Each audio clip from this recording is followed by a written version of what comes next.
The final whistle at Old Trafford confirmed it. Manchester United had just lost 2-1 to Leeds United, a result that sent shockwaves through the club, through the fan base and through the entire top 5 race in the Premier League.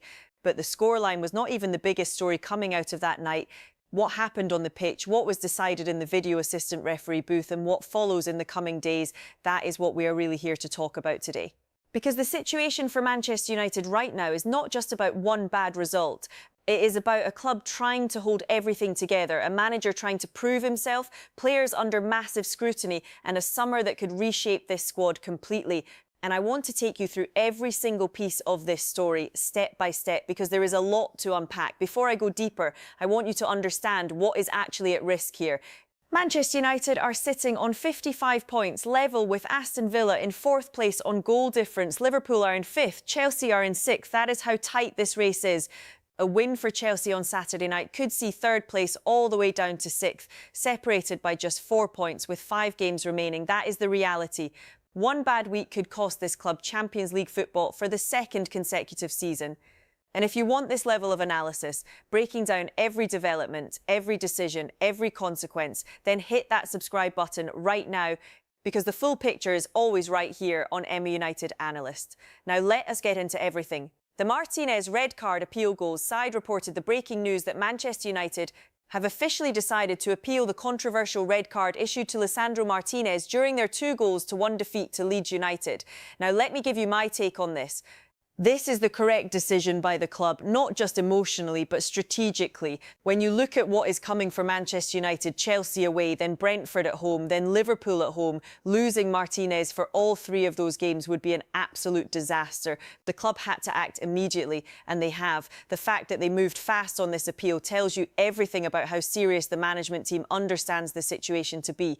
This is not a formality. This is a fight they genuinely believe they can win based on the nature of the incident itself. The Andone Areola link. Fabrizio Romano, one of the most reliable voices in transfer journalism, was quoted saying, "At the moment, I am not aware of Manchester United negotiating with Andone Areola."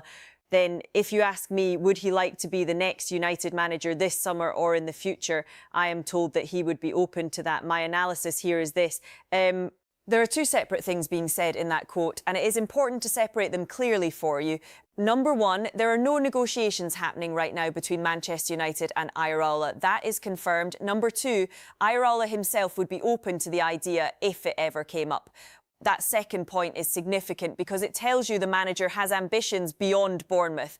But this remains firmly in the category of rumour and possibility, not a confirmed transfer or appointment of any kind. United fans should not get carried away with this. What it does confirm is that the managerial conversation at Old Trafford is clearly ongoing behind the scenes. Michael Owen criticised 3 United players. Simply United posted a quote from Michael Owen, who criticised the contributions of Bruno Fernandes, Amad Diallo and Benjamin Sesko just before Leeds United scored their 2nd goal. Owen said, and I want to read this carefully because his words were direct, there are only 7 Manchester United players who can actually affect the game. Sesko needs to come back in. Samad half-heartedly gets involved but does nothing, and Fernandes is still lying on the floor. That is 3 players who are completely irrelevant to the team. You cannot defend with just 7 players. Every time they clear the ball out of the box, Leeds just put it straight back in. This is a damning assessment, and the reason I want you to pay close attention to it is because Michael Owen is not wrong from a tactical perspective. When a team is under pressure and 3 of your most technically gifted players are effectively absent from defensive duties at a critical moment, you are asking for disaster. And that is exactly what happened. Leeds scored, the structure collapsed, and it cost United the game. The question for Michael Carrick going forward is not just about formation or personnel. It is about the defensive mentality he demands from his entire squad, not just his backline. Michael Carrick in the Champions League ultimatum, Andy Mitten, a well-respected journalist with deep knowledge of Manchester United, gave a clear picture of where things stand with Michael Carrick. His words were straightforward. Nothing has changed. If he takes Manchester United into the Champions League, he will keep the job. Manchester United have been and will continue to do their due diligence over the managerial possibilities, where coaches are likely to be in 1 year's time, 2 years' time. And that is exactly what they should be doing. The way it is at the moment, it works in Carrick's favour. Some of the people, for various reasons, the World Cup or whatever, will not be available. People are pretty comfortable with Carrick, but he needs to get that Champions League. This is about as clear as it gets. The situation for Carrick is simple on paper. Finish in the top 5, qualify for Champions League football, and the job is yours. Miss out and everything changes. What is interesting here is the point about due diligence. The club is not sitting still. They are evaluating managers. They are looking at where coaches will be in 1 and 2 years' time. That is professional. That is how a club should operate. But for Carrick himself, the clock is ticking and every point matters from this moment forward. Winger targets to replace Rashford. Transfer News Live reported that Manchester United are targeting a new winger this summer to replace Marcus Rashford. 2 names are mentioned. First, Athletic Club's Nico Williams, who has already informed his club of his desire to move. Second, Rafael Leão of AC Milan, who is also on United's radar. The report states that the Red Devils are currently ahead of Barcelona in the race for Leão and are hopeful of securing a deal for under £44 million. My analysis here requires me to be precise with you. These are transfer rumours at this stage. They are not confirmed deals. They are not completed negotiations. But the fact that 2 very different profiles are being mentioned tells you something about United's thinking. Nico Williams is young, electric and direct. Leão is experienced at a high level, creative and versatile. The club clearly wants options and is keeping its doors open to multiple possibilities. The Leão figure of under £44 million, if accurate, would represent extraordinary value. But rumours in football can move very quickly in either direction. Watch this space carefully. Kenneth Eichhorn, the 16-year-old from Hertha Berlin Stretford End, reported that Manchester United are keeping tabs on 16-year-old Hertha Berlin midfielder Kenneth Eichhorn. The teenager is appreciated for his composure, technical ability and maturity on the ball. He is being considered as the next big thing from Germany and is often compared to a young Toni Kroos for his composure and passing range. United have sent scouts to track his development. Now, I want to give you context on what this means based purely on the facts here. This is scouting activity. United are watching him. They have not signed him. They have not opened negotiations, but the comparison to a young Toni Kroos is a significant one. If those assessments hold up and scouts are seeing those qualities consistently, then Manchester United are clearly doing their homework on the next generation of midfield talent. At 16 years old, Eichhorn is not a short-term solution. He is a long-term investment if United decide to move.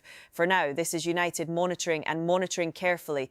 Bournemouth duo on United's radar. Transfer News Live also reported that Manchester United are monitoring Bournemouth's Eli Junior Krupi and Marcos Senesi ahead of what is described as a major summer shake-up at the club. Krupi is attracting strong interest from Liverpool, Chelsea and clubs in Spain, with United already well aware of his quality after his recent goals against them. Senesi is set to leave Bournemouth at the end of the season as a free agent, with United, Chelsea and Tottenham all tracking his situation. Let me give you the full picture here. Krupi is clearly a wanted man across several top clubs. The fact that United are in that conversation is significant, but the competition is fierce. Liverpool and Chelsea are in that race too. However, Senesi represents a completely different kind of opportunity. A free agent, no transfer fee, just wages. For a club that needs to be smart with its finances, a free agent centre-back with Premier League experience is extremely attractive. The evidence suggests United are doing sensible business by keeping Senesi's situation firmly under observation. The Luke Shaw story Centre Devils posted a tribute to Luke Shaw, and I want to read part of what Shaw himself said because it matters for context. Shaw said, "Nobody knows it, but I was really very close to losing my leg. I did not know until 6 months later when the doctor told me. At that moment, they thought about flying me to Manchester, but if they had, it is very likely I would have lost my leg because of blood clots and other things. I have 2 scars on the side of my leg where they had to cut to remove them because of how serious the injury was." This was a double fracture of his tibia and fibula suffered in a Champions League match in 2015 when Shaw was just 20 years old. And today, at 30, he continues to start for Manchester United. My comment on this is simple. In a week full of chaos, controversy and pressure around this football club, Luke Shaw's story is a reminder of something more fundamental. This man should not even be playing professional football by the standards of what he went through. The fact that he is not only still playing but still starting for one of the biggest clubs in the world is remarkable. That kind of resilience does not get talked about enough. Rashford criticised over Champions League exit streamer Lautaro Del Campo was quoted at length with a strong opinion on Marcus Rashford following Barcelona's Champions League exit. He said, "I do not question Marcus Rashford's quality. What I question is his mentality and desire. He gets a chance in the box and should lift his head and make the right decision. But what does he do? Head down, plays it into the middle. He has been playing First Division football since he was 17. These are the matches where you have to make the difference." He also said, "Let me be real. Rashford has quality, no doubt, but over the two legs, Lookman outplayed him. Lookman had one chance, and he scored just one. Rashford had 5 in the first leg and did not score any. Now, I want to be clear about something. This is a streamer's opinion. It is not a coaching assessment, a club statement, or an official evaluation. But the point about chance conversion is one that carries weight simply because the numbers are there. 5 chances in one leg and no goals is a statistic that stands on its own. The mentality debate around Rashford has followed him for some time now, and moments like this add fuel to that conversation, regardless of anyone's individual opinion. Rashford and Barcelona exit. The Champions League United update confirmed that Marcus Rashford and Barcelona have been knocked out of the Champions League.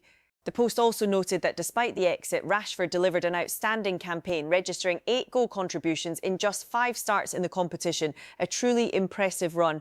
And here is where I want you to hold 2 things in your mind at the same time, because good analysis requires that.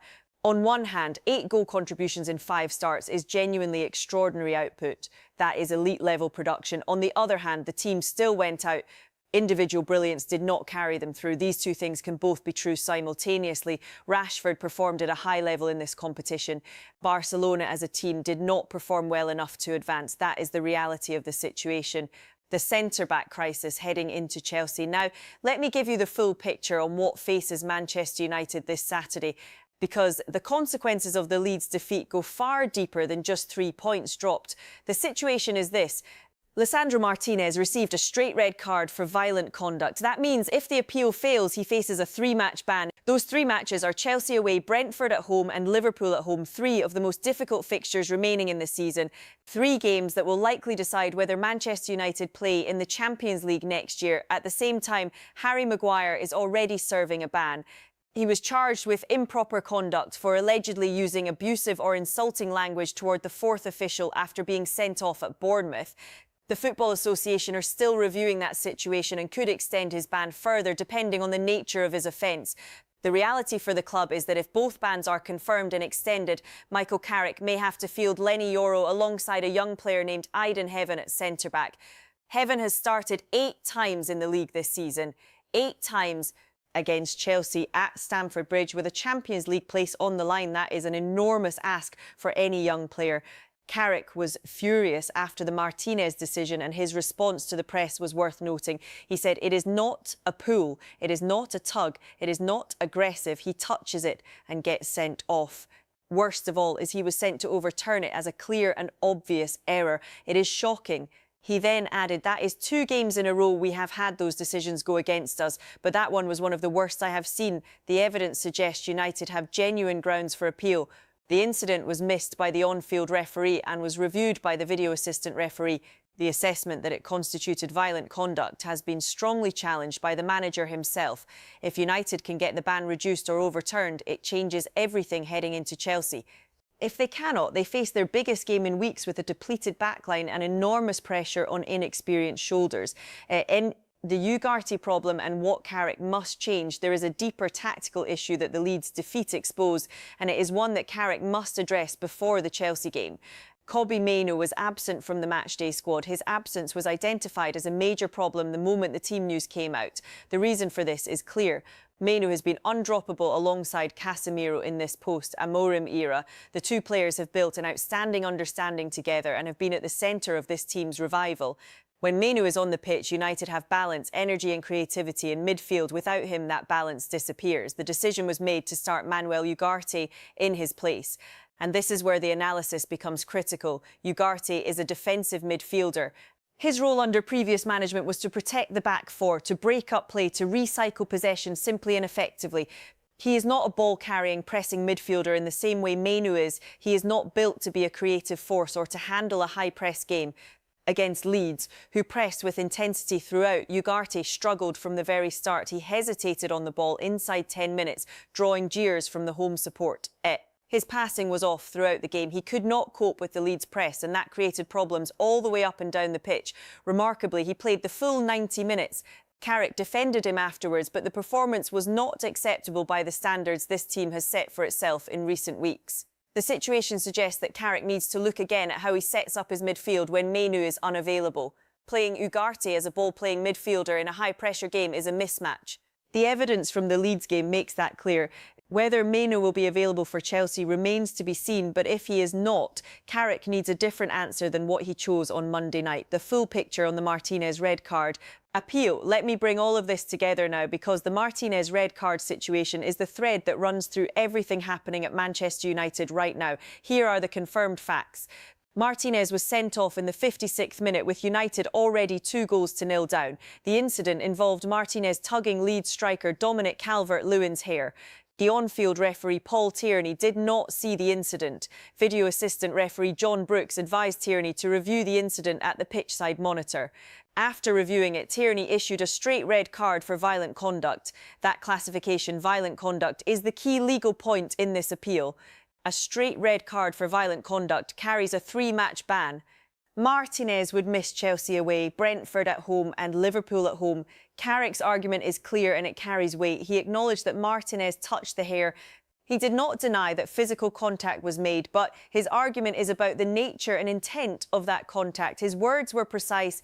He said there is a difference between touching somebody the way he has and brushing his hair to actually really aggressively tugging on it.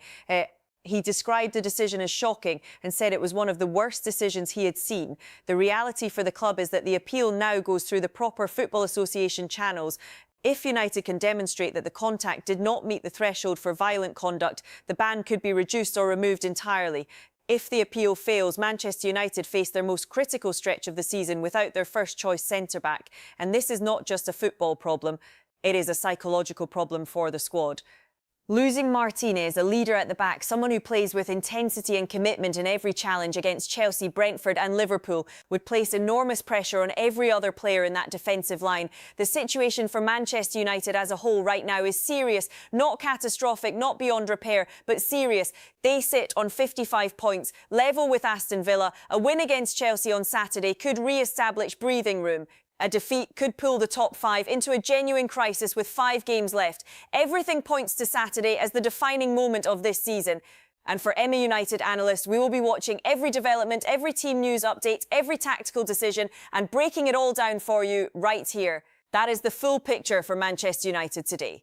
A red card appeal with massive consequences, a centre-back crisis, a midfield imbalance that needs fixing, a manager on a Champions League or nothing ultimatum, transfer targets building across multiple positions and a squad under intense scrutiny from every direction. If you made it this far, you already know this channel gives you the full story, not just the headlines.